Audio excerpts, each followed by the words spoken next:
How to add negative keywords in Google Ads. So first, what you want to do is just simply click on the top left menu right here on the navigation menu.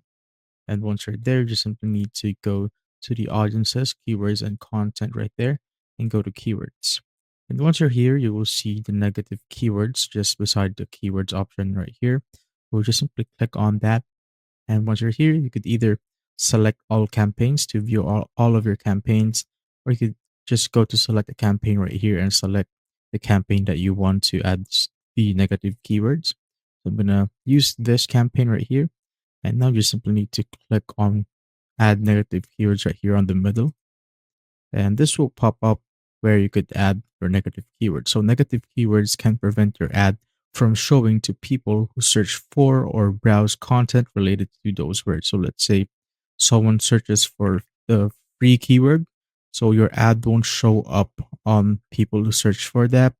Or let's say cheap, and if someone searches for cheap for a keyword, or if they browse content with the keywords cheap, your ad will not pop up on that particular content or website or page or whatever, and which will be basically useful for you since it will save you some clicks over time and of course increase your profitability.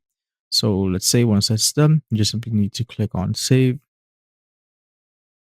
And as you can see right here, keywords cannot contain non-standard characters like this.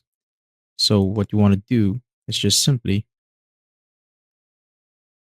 delete this one first, add a new line, click on cheap, click on save.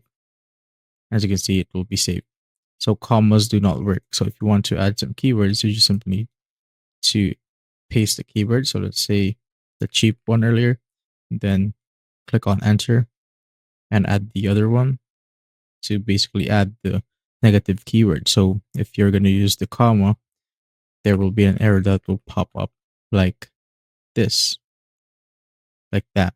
So you don't want to use the comma key right there. But once you're done, you can just simply go back right here, and here are the negative keywords that you have. So over time, I suggest that you make a list on your negative keywords so that in the future it will increase your profitability and of course will save you money on useless clicks on your ads and stuff. And that is basically it.